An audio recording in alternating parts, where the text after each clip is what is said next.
Selamat pagi, siang, atau sore, Bapak, Ibu, dan rekan-rekan sekalian. Selamat datang dalam pemaparan mengenai harmoni digital, penguatan moderasi beragama di era sosial media. Di tengah derasnya arus globalisasi dan transformasi teknologi, ruang siber telah menjelma menjadi beranda baru kehidupan kita.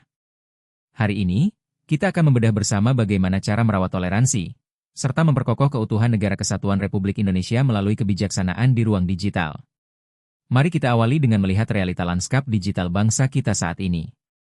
Berdasarkan data terbaru, tingkat penetrasi internet nasional kita telah menyentuh angka yang sangat fantastis, yaitu 79,5%. Ini berarti, ada lebih dari 220 juta penduduk Indonesia yang aktif berselancar di dunia maya setiap harinya. Angka yang luar biasa besar ini menempatkan Indonesia sebagai salah satu raksasa digital di panggung global. Namun, kuantitas yang besar ini membawa kita pada sebuah persimpangan jalan yang menentukan. Apakah teknologi ini akan menyatukan kita, atau justru mencerai-berai? Media sosial sejatinya adalah sebuah paradoks, ia bekerja bagaikan pisau bermata dua. Di satu sisi, ia membuka peluang emas yang luar biasa, mempercepat penyebaran dakwah yang damai, menyediakan ruang diskusi lintas iman, dan mempererat tali silaturahmi tanpa sekat geografis. Namun di sisi lain, jika tidak disikapi dengan bijak, media sosial dengan cepat berubah menjadi inkubator radikalisme, tempat subur penyebaran hoaks, dan amplifikasi ujaran kebencian bermuatan sara. Tantangan terbesar kita hari ini adalah informasi bergerak jauh lebih cepat daripada proses verifikasi atau tabayun. Untuk menghadapi tantangan tersebut, kita memerlukan sebuah jangkar moral bangsa, yang kita kenal sebagai moderasi beragama. Penting untuk kita luruskan bersama, bahwa yang dimoderasi di sini bukanlah ajaran agamanya, melainkan cara pandang, sikap, dan praktik manusia dalam beragama. Esensinya adalah mengambil jalan tengah atau tawasud, berlaku adil atau itidal, dan senantiasa berimbang atau tawazun. Tujuannya sangat mulia, yaitu untuk melindungi martabat kemanusiaan dan mewujudkan kemaslahatan bersama di tengah masyarakat yang majemuk. Kita patut bersyukur dan optimis, sebab berdasarkan rilis resmi Kementerian Agama, Indeks Kerukunan Umat Beragama atau IKUB Nasional kita berhasil mencapai skor 78,89. Angka ini merupakan capaian tertinggi dalam 11 tahun terakhir.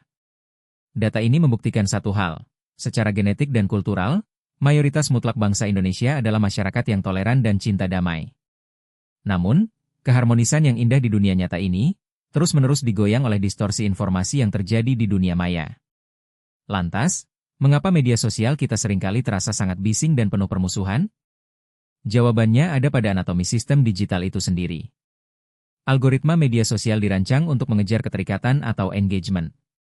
Sistem ini menciptakan fenomena filter bubble, di mana netizen hanya disajikan konten yang sesuai dengan preferensi mereka sendiri. Hal ini memicu terbentuknya echo chamber atau ruang gema, di mana opini ekstrim yang didengar berulang-ulang dianggap sebagai kebenaran mutlak, sementara pandangan orang lain dianggap salah. Akibatnya, bias konfirmasi menguat dan empati digital kita perlahan menipis. Kondisi ini diperparah oleh adanya ketimpangan suara di ruang siber. Fenomena ini memisahkan antara vokal minority dan silent majority. Kelompok yang radikal dan intoleran seringkali berjumlah kecil, namun mereka sangat vokal dan agresif dalam memproduksi konten negatif.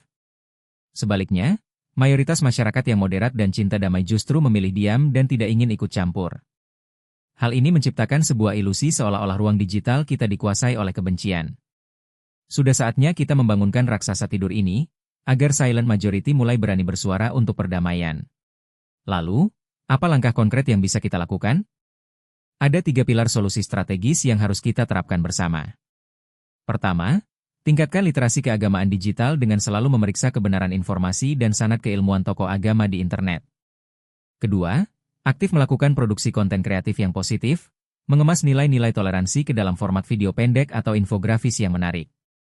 Dan yang ketiga adalah menegakkan etika siber, atau akhlakul karimah digital, dengan mengedepankan kesantunan dalam berkomentar. Kita tidak akan pernah bisa memadamkan api dengan api. Menghadapi ujaran kebencian di media sosial tidak perlu dilakukan dengan caci maki baru yang justru akan menaikkan performa algoritma konten negatif tersebut. Strategi terbaik adalah melakukan kontranarasi dengan cara membanjiri lini masa menggunakan cerita-cerita perdamaian, keindahan toleransi, dan kisah inspiratif gotong royong lintas iman. Mari kita gunakan jempol kita untuk membangun harmoni, bukan untuk memicu perpecahan. Sebagai penutup, moderasi beragama di era sosial media bukan lagi sebuah pilihan, melainkan sebuah kebutuhan mutlak demi keselamatan bangsa.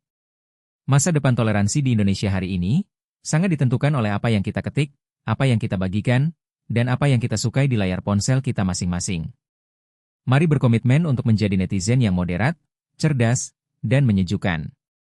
Rawat toleransi di dunia nyata, jaga harmoni di dunia maya. Terima kasih.